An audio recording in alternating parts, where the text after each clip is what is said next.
মুসলমান যে কাপড় পরিষ্কার করি আমরা সাবুন দিয়ে বা সার্ফ দিয়ে, নাকি?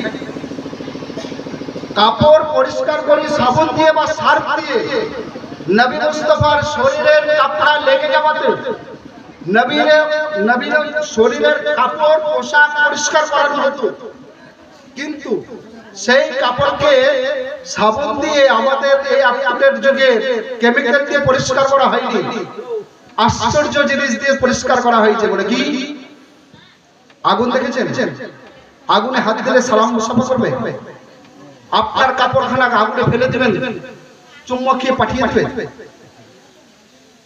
আল্লাহর নবীর শরীরে লেগে যাওয়া নোংরা কাপড় পরিষ্কার করার জন্য সাহাবীরা আগুনে ফেলে দিতেন। আর আগুনে ফেলে দেওয়ার পর আগুন বলতো, আমরা দুনিয়াবি জিনিসকে জ্বালাতে পারি, আমরা জাহান্নাম থেকে এসেছি, সারা বিশ্বকে জ্বালিয়ে দিতে পারি, সারা বিশ্বকে জ্বালিয়ে দেব। আমাকে দেখে সারা বিশ্ব ভয় করে, দো জাহান বিশ্ব ভয় করে, কিন্তু দো জাহানের লাগা হওয়া, দো জাহানের শরীরে লাগানো কাপড় যখন আমার কাছে এসে যায়, আমার আগুনের আর ক্ষমতা নাই ওই কাপড়কে জ্বালিয়ে দেয়। আমার ক্ষমতা একটাই, কে গোস্তাকে রাসূল যারা নবীর কাপড়ে দেখেছে, যারা নবীর কাপড়কে নোংরা করেছে, নবীর কাপড়টাকে যারা খারাপ করেছে দেখতে, তাদেরকে আমরা আগুন আর রাখবো না, জ্বালিয়ে ছারখার করে দিই। সুবহানাল্লাহ।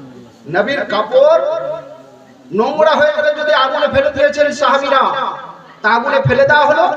আর আগুন বলে আমার কাছে যখন ফেলেছো তো যত নোংরা আছে আমি জ্বালিয়ে দিই, সবকে জ্বালিয়ে দেয়, কাপড়কে পাঠিয়ে দেয়। তুমি পাঠাও, তোমার কাপড়কে দাও।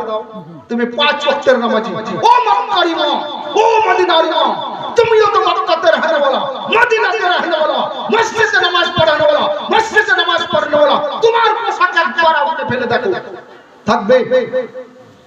আর নবী যদি হাত ধরে দেয় আগুনে, ঠান্ডা হয়ে যাবে। নবী যদি পাহাড়ে হাত ধরে দেয়, পাহাড় পড়ে যাবে। পানিতে যদি হাত ধরে দেয়, পানি দাঁড়িয়ে যাবে। আসমানের চন্দ্রকে যদি ইশারা করে দেয়, আসমানের চন্দ্র দাঁড়িয়ে যাবে। সূর্যকে যদি ইশারা করে দেয়, সূর্য দাঁড়িয়ে যাবে। তুমি তো তোমার স্ত্রীকে একবার রুকে দাও, তোমার তো পাওয়ার হবে না নিজের স্ত্রীকে রুকা। আর তুমি চাঁদকে কি রুকবে আর পাহাড়কে কি রুকবে, নাকি? যাই হোক বাবা, আর কিছু বলি না, অনেক বলে নিলাম। যদি এর মধ্যে কাউকে আঘাত লাগে শরীয়তের কথা বলতে গিয়ে আমি ক্ষমা চাইবো না। আর যদি শরীয়তের বাইরে কথা বলে ফেলেছি সেটা থেকে আমি ক্ষমা প্রার্থী। আর যদি শরীয়তের কথা বলতে গিয়ে কাউকে আঘাত লাগে আমি মাফি চাইবো না, আল্লাহ আমাকে মাফ করবে। আর যদি আপনাদেরকে দুনিয়াবি দ্বারা থেকে আঘাত লেগেছে সেটা আপনাদের কাছে আমি ক্ষমা প্রার্থী, আমাকে মাফ করবেন। ওয়া মা আলাইনা ইল্লাল বালাগ। আসসালামু আলাইকুম ওয়া রাহমাতুল্লাহি ওয়া বারাকাতুহু। ধৈর্য সহকারে এই পরিবেশেই থাকবেন।